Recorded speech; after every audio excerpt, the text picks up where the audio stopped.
What's up everybody, blessed be, my name is Manon and you are watching Witch in the Working, where we will be discussing all things witchy in and around, throughout and about, above, below, and beyond. Please visit me on my other platforms as well, including Facebook, Instagram, and Patreon, all links down in the description below.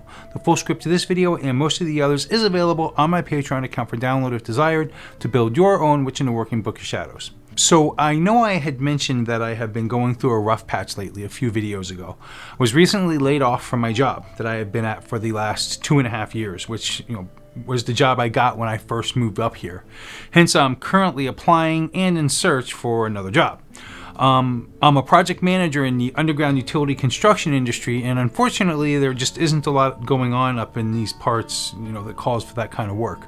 Back in South Florida, I could get another job in less than a week, but up here, not so much. It's not working out so great. In fact, the company that I just got let go from wasn't even a utility company. They're a materials handling company, which is, garage doors and warehouse machinery type stuff. So I remained a project manager when I moved, but changed the direction of what I've done for the past 30 plus years as far as the industry goes. Hey, listen, if I could just YouTube and sell witchcraft services and merch for a living, I would do it in a second. But unfortunately, it just doesn't pay the bills. Speaking of which, Pink and I are starting our own services, should I say, where we will be having some services, tarot card readings, and a bunch of other things, including some spells and whatnot that we can do for people.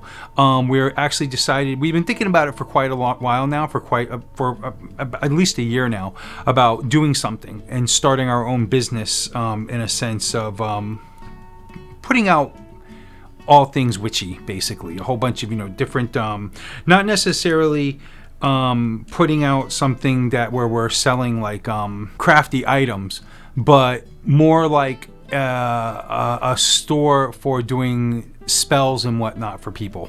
But anyway, I'm not allowed to talk too much about it. Pink said that I'm very limited on what I could say, but I just wanted to let everybody know that it's not really going to be a merchant thing like t-shirts and hats and stuff like that. It's going to be more of a thing of working a lot more personal, a lot more workings and whatnot for people, and a lot more personalized and custom per each customer. But anyway, if I was going to get into this business as far as YouTubing, I'd need to get up to about 1 million subscribers and start getting sponsors to achieve that feat.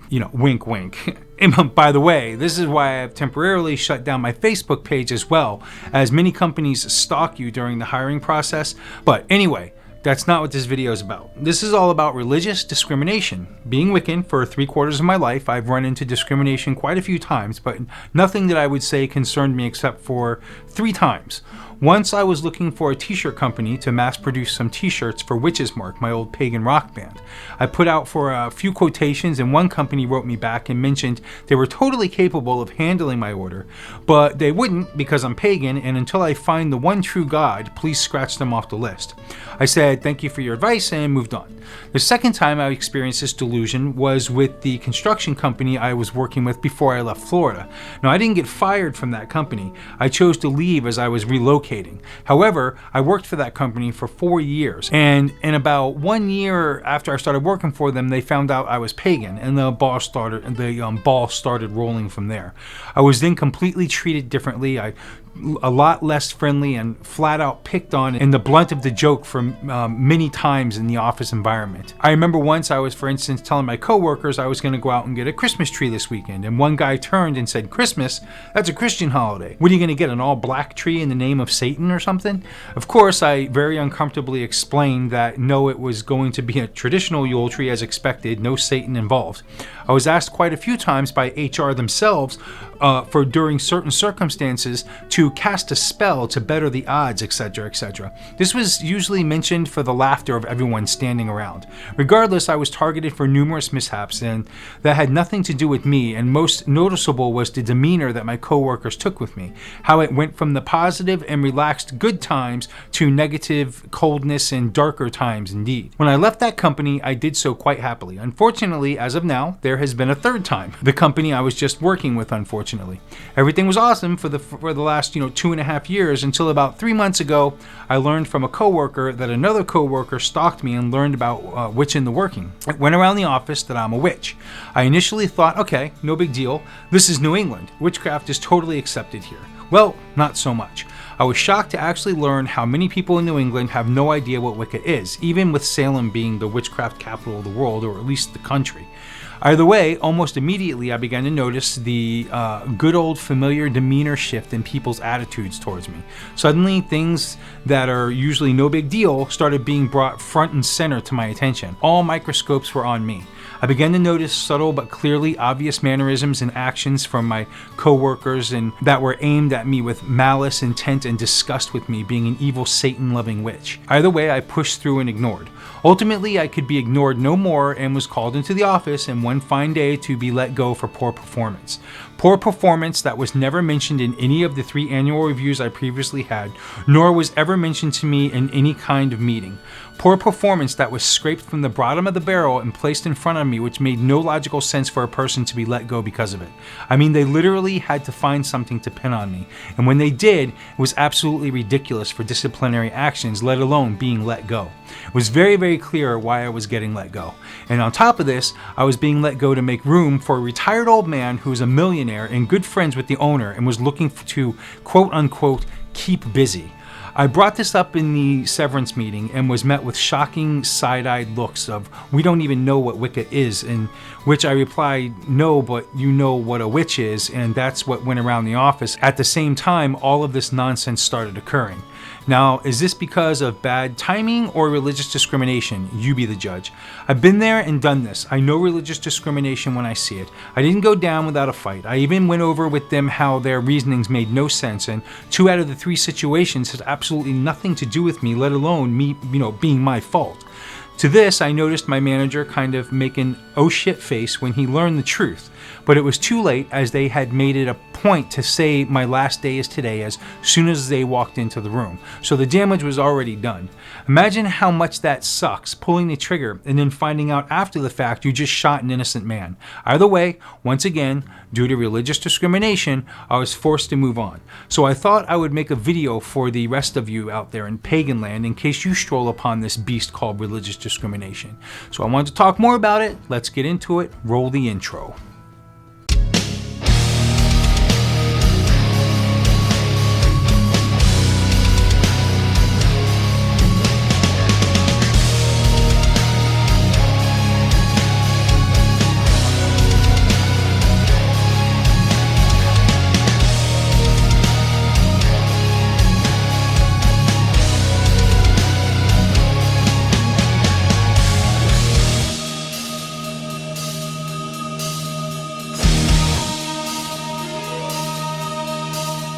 Welcome back, everyone.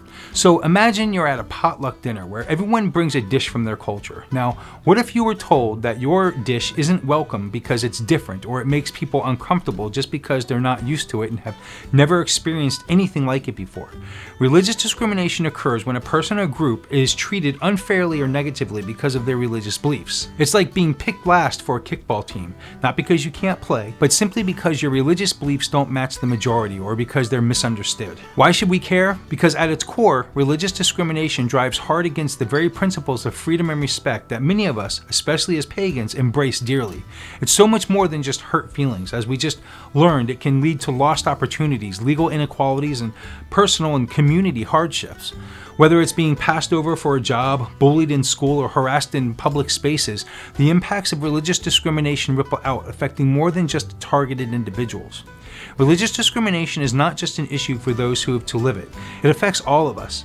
In a community, just like in a body, when one part is affected negatively, the whole system feels the impact. A society that allows religious discrimination is like a coven dancing around the bonfire with some of its members blindfolded. It's not going to be a pretty picture by the end of the night. Much of religious discrimination stems from misunderstandings or fear of the unknown. Humans have a bit of a programming glitch. We're very wary of what we don't understand. But just as we've learned to appreciate the wonderfulness of sushi, yoga, or jazz, just a few things that were once unfamiliar to many, we can learn about different religions and the roles they play in people's lives. Education and open, honest conversations are the antidote for discrimination.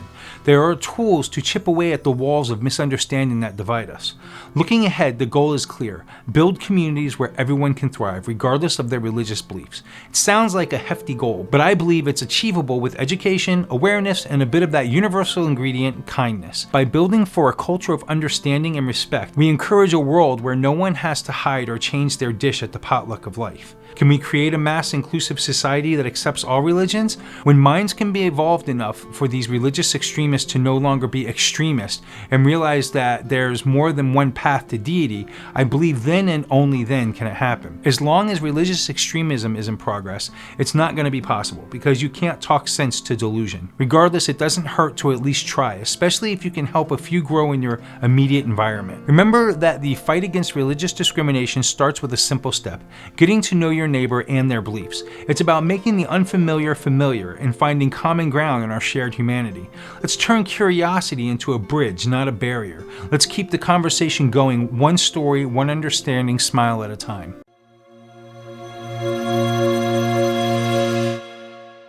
In the colorful painting of world religions, Wicca and paganism often pop out, painted with strokes of nature worship, ritual practices, and a colorful diversity of traditions that stretch back to the ancient times.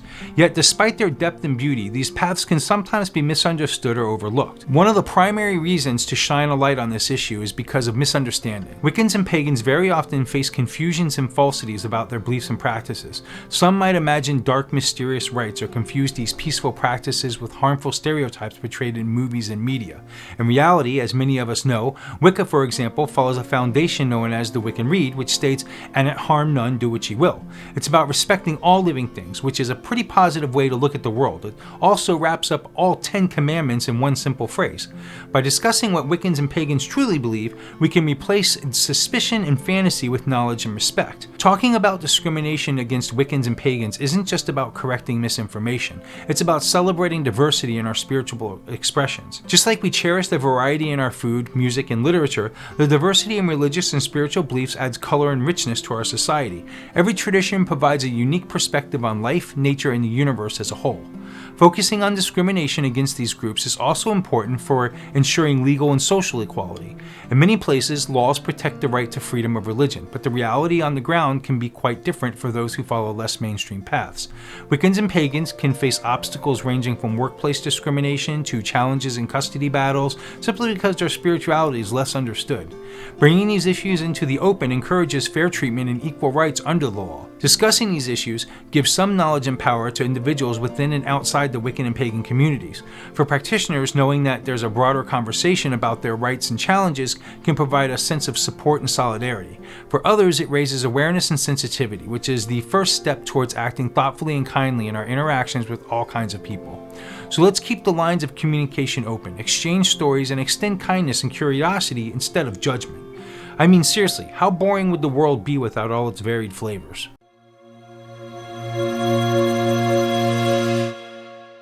The term witch hunt today is used metaphorically to describe efforts to persecute or harass individuals unjustly. However, the origins of this phrase are all too real and quite literal. Between the 15th and 18th centuries, Europe and later North America were engulfed in a fever to root out and punish witches.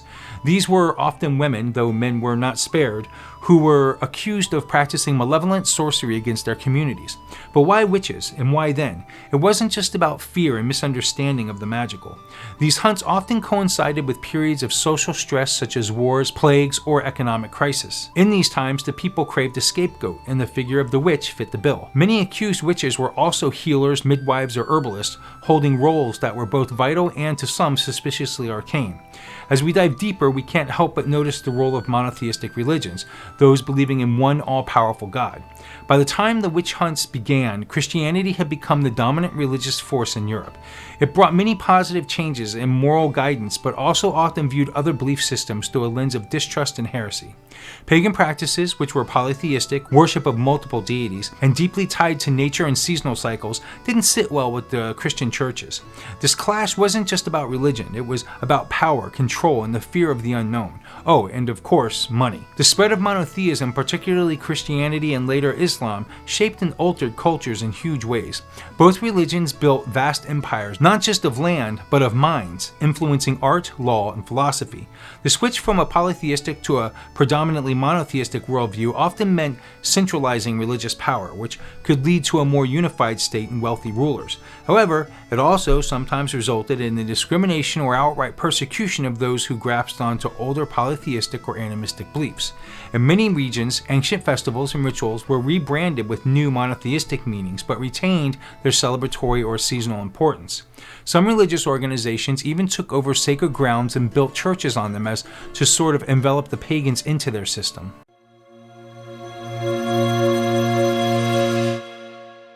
Let's take a friendly peek into the world of laws and battles, not the kind with swords and shields, but those fought in courtrooms and council halls over the rights and recognition of paganism in modern times.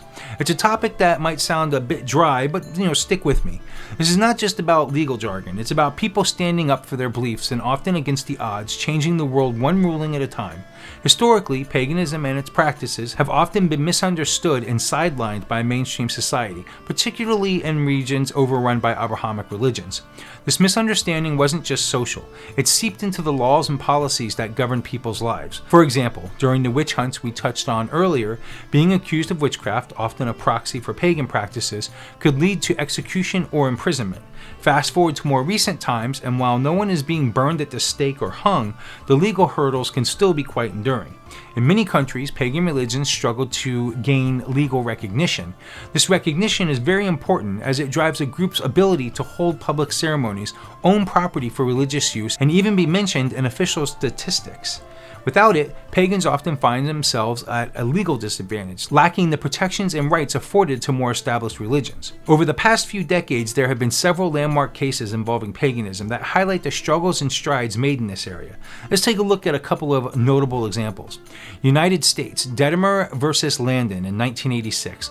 In this pivotal case, the Fourth Circuit Court of Appeals recognized Wicca as a religion deserving of First Amendment protection.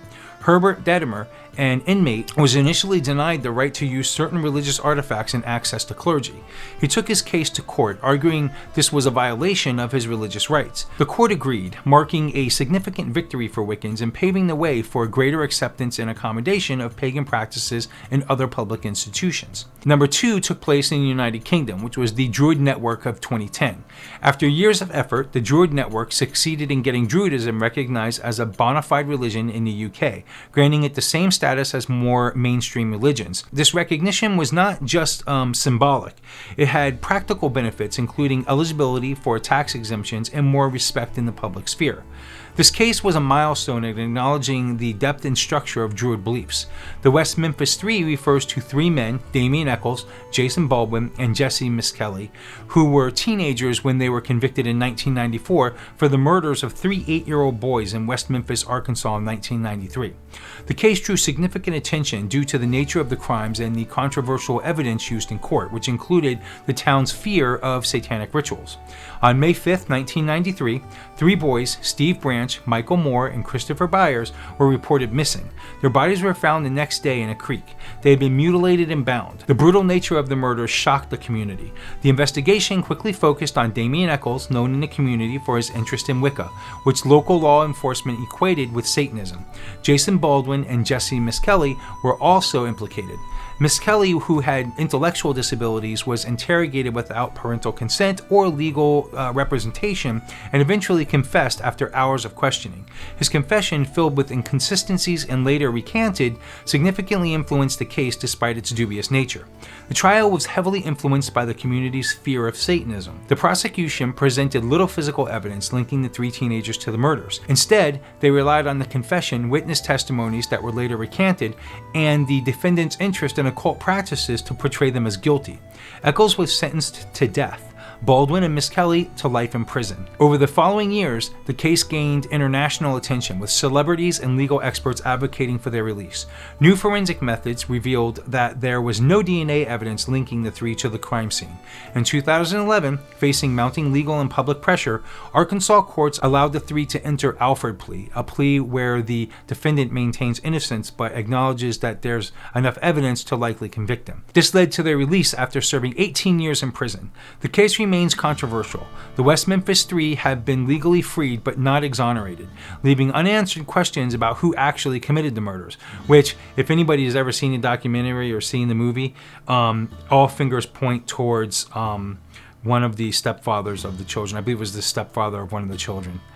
But anyway, the case highlights issues such as the influence of community bias in legal proceedings, the treatment of juveniles in the justice system, and the challenges in overturning wrongful convictions. The story of the West Memphis Three is a sobering reminder of the flaws in the criminal system, particularly regarding how cultural fears and biases can impact legal outcomes. It underscores the importance of fair trials and the need for ongoing reforms in the judicial process. These legal victories are about more than just winning a case. They represent a big shift towards being included and obtaining respect for religious differences. Each win not only sets a precedent, but also chips away at the stigma surrounding pagan religions.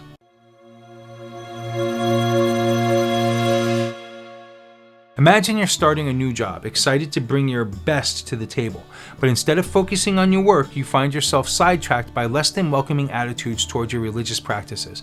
Perhaps it's a requirement to work late on days when you usually attend religious services, or maybe it's a subtle but persistent exclusion from team activities because you wear religious attire. A few examples. John, who observes the Sabbath from Friday evening to Saturday evening, finds that all mandatory team meetings are scheduled on Saturdays. Despite his request, the schedule remains unchanged, leaving him torn between his job and his religious obligations. Fatima, a Muslim woman, wears a hijab as part of her religious practice. Her office has a dress code that bans head coverings, citing a uniform look policy which puts her at odds with her beliefs and her desire to look professional at work. Raj, a Hindu, follows a strict vegetarian diet, a practice tied to his religious beliefs. During office-catered events, however, there's often no consideration for vegetarian options, making him feel overlooked and undervalued. These examples aren't just uncomfortable situations. They're peeks into the day-to-day challenges some face where the professional and personal collide. Fortunately, there are legal protections designed to keep such discriminatory practices in check and to ensure that everyone gets a fair shot at offering value to their workplace without creating roadblocks with their beliefs. Title VII of the Civil Rights Act of 1964. This monumental U.S. law prohibits employment discrimination based on race, color, religion, sex, or national origin. It's the big fish in the sea of employment law, requiring employers to accommodate an employee's religious practices unless doing so would impose an undue hardship on the business. By the way, some of you might be asking, how did my work even find out that I was Wiccan? Well, I never mentioned it to anybody at my work. Somebody stalked me and they found me on Facebook, and it went from there. Especially with this channel, they kind of figured it out. It's not hard to find once you've gone to my Facebook page. So that's how they found out. I was stalked. One could employ reasonable accommodations. This could mean flexible scheduling, voluntary shift substitutions or swaps, job reassignments, and modifications to workplace policies, including dress codes. The idea is to create an environment where employees don't have to choose between their jobs and their religious needs. We also have prevention and training. Many workplaces implement training programs to educate employees about diversity and inclusion, aiming to cultivate an environment of respect and understanding that preempts discrimination. The legal protections are like buoys meant to keep everyone afloat, but they're only as effective as their enforcement. It requires vigilance from both employees and employers to ensure that these laws are not just words on paper. If you find yourself facing such waves, knowing your rights is like knowing how to swim. It empowers you to navigate through choppy waters.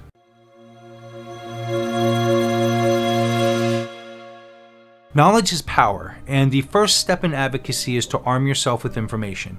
Understanding the laws that protect you, like Title VII of the Civil Rights Act in the U.S., for example, and the areas where these laws fall short, can help you advocate more effectively. It's not just about knowing your rights, it's about spreading that knowledge. Workshops, community meetings, and social media are great tools for educating others and fostering a community that's aware and informed. There's strength in numbers. Connecting with others who share your concerns or experiences can amplify your voice. This could be through joining existing groups, attending community forums, or even starting your own group. Networks can provide support, resources, and a collective voice that's much louder than a solo shout. The media has the power to shape narratives and influence public opinion. Writing writing op-eds, participating in interviews, or collaborating with journalists can help bring attention into your cause. Highlight personal stories and real-life impacts to make the issues relatable and urgent. Sometimes advocating for rights requires legal action. This might mean filing complaints with relevant governmental bodies, challenging unfair laws, or even taking part in legal suits. While legal routes can be daunting, they are powerful tools for enforcing and expanding rights. In today's digital age, technology is a game changer for advocacy. Online petitions, social media campaigns, and digital platforms can reach people not just in your community, but around the world. I'm effectively using this method right now with this YouTube video, for instance. They allow for rapid, widespread dissemination of information and can be particularly effective in mobilizing support quickly. Thankfully, you don't have to navigate these waters alone. Numerous organizations offer legal help, advice, and support. The ACLU, American Civil Liberties Union, offers legal assistance in cases where civil liberties are at stake, including religious freedom cases. Lambda Legal focuses on the rights of the LGBTQ+ individuals and those living with HIV, providing legal representation and advocacy. NAACP Legal Defense and Educational Fund specializes in racial justice, including advocating for the rights of people of color in various legal and social contexts. ReligiousTolerance.org provides educational resources on a wide range of religious beliefs, aiming to promote understanding and tolerance. National Organization for Women, NOW, advocates for women's rights, including legal equality and anti-discrimination efforts.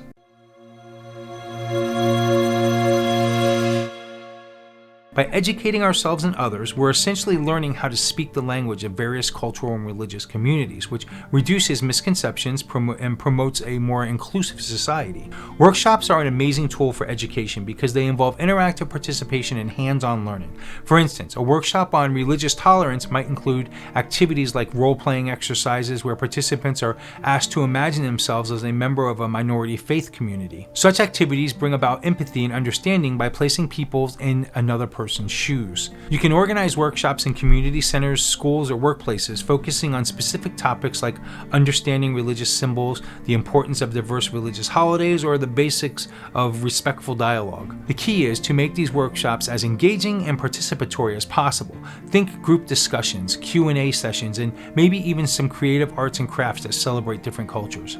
Seminars offer a more structured environment for learning and are ideal for delving deeper into subjects that require more detailed discussion. Unlike workshops, seminars are often more lecture-based and can handle larger audiences. They provide a platform for experts or scholars to share their knowledge on subjects such as the history of religious movements, the impact of religious discrimination, or strategies of building interfaith communities. Hosting a seminar might involve inviting a historian, a religious leader, or a cultural expert to speak at your local library, university, or online through a webinar. The aim is to provide attendees with a rich, informative session that leaves them enlightened and curious to learn more. Public speaking is a powerful way to spread awareness and motivate change. Whether it's a talk at a TEDx event, a local community gathering, or even a school assembly, effective public speakers can inspire audiences to reconsider their views and embrace diversity. If you're keen to take up public speaking, remember that the most impactful speeches are those that include personal stories or real-world examples that highlight the importance of tolerance and understanding. Educating others to prevent ignorance and intolerance doesn't require grand gestures or huge budgets. It starts with the willingness to share knowledge and the initiative to create spaces for learning and discussion. By organizing workshops, seminars, and engaging in public speaking, we can each contribute to a ripple effect of awareness that can literally transform toxic attitudes.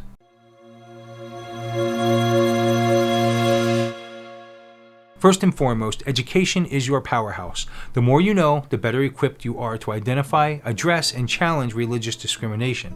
I encourage you to dig into the history, understand the laws, and explore the cultural impacts of religious beliefs. But don't stop with self-education. Spread the word, so to speak.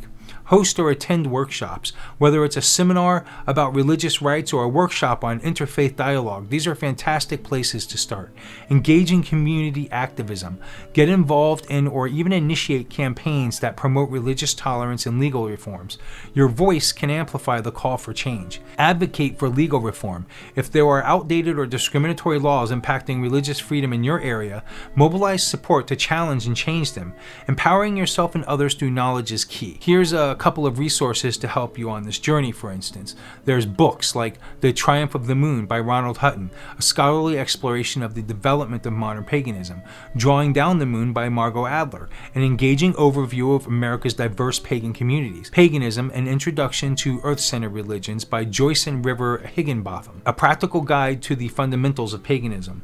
Some really cool websites are The Wild Hunt, which is an independent news site that covers issues relevant to the pagan community. Pagan Federation International offers resources and networking opportunities for pagans worldwide. As far as communities and networking would go, look for local or online pagan communities and interfaith groups like the Covenant of the Goddess or your local Unitarian Universalist church, which often engages in interfaith activities.